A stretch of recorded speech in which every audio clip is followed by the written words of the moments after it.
What have you got there? It's a dragon. A dragon? Oh my. Okay. He can talk. Oh, a talking dragon. All And right. you should pet him. See? Okay. Which one of you get to open up the treasure chest today? Huh? Who has? You want to do that today? Okay. You open Well, up what the you treasure can chest. do? What do we got in there? What are you doing? Some Huh? shoes? Yeah. What are Some shoes? shoes in it. There might be something in the box too.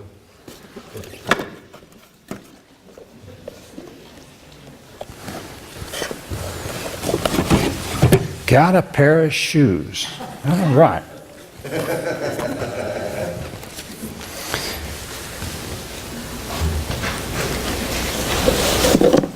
Hup.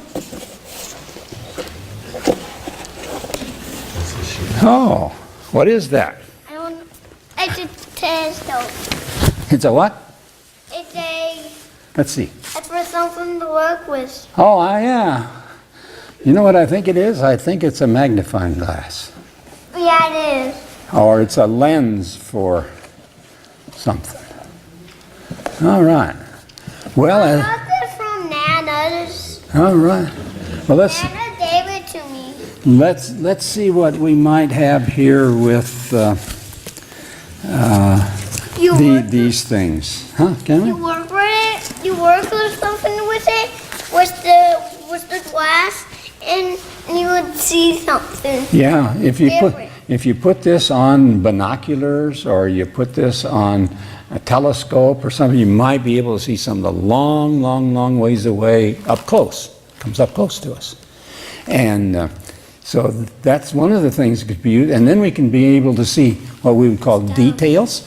If you wanted to look at something like this, it blows it up, and this is a happy, on this box there's a whole bunch of happy faces, so you can make that happy face look bigger.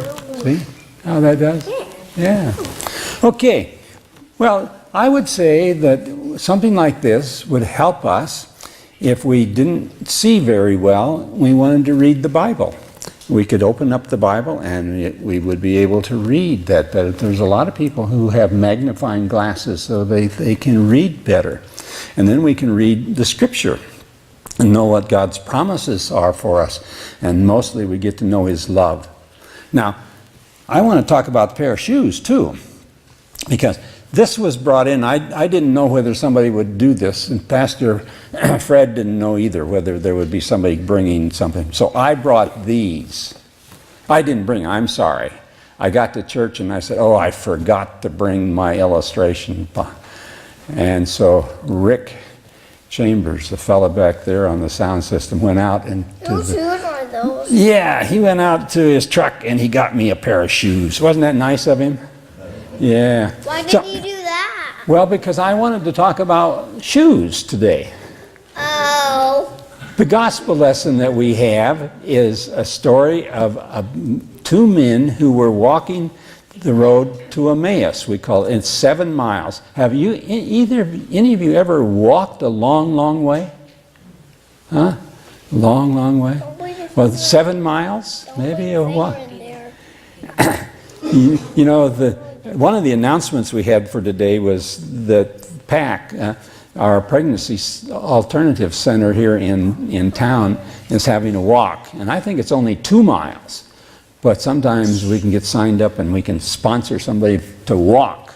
Well, these disciples were walking to Emmaus 7 miles, and Jesus came alongside of them and opened up the scriptures for them and told them all about who he was, and they didn't recognize him.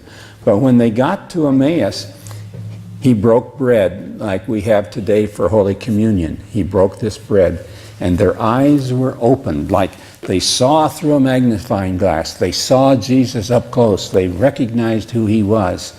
And they said, and didn't our hearts burn within us when Jesus was telling us the scriptures? And that's what we want to talk about today. That's going to be primarily about my sermon today, is that Jesus opens up the scriptures for us so that we might know it and experience it. Yeah. Is this a puppet as well, Hayden? Huh? Let's see. He can talk. He talks. I used to have a monkey. You Well, I think I still got the monkey. monkeys are too. And I used to, Just jump on trees. and I also had a mouse. We called it Timothy the church mouse. And he'd come to church quite often. And we'd have little conversations with Timothy the church mouse. And he would tell us about God's love for us. And so what's this dragon's name? His name is Dragon. Mr. Dragon. Well, Mr. Dragon, we're glad to have you at church No, today. he's not named Mr. Dragon. I said dragon. Okay, he is a dragon. And we're glad to have you in church today. And he says, thank you for you kids being here. Okay. He can talk like that. See you next week, all right? He can talk like this. He can talk like this. Hi, guys. Hi there. Okay. Does somebody want to take the box? Hi, Dad. You do, all right.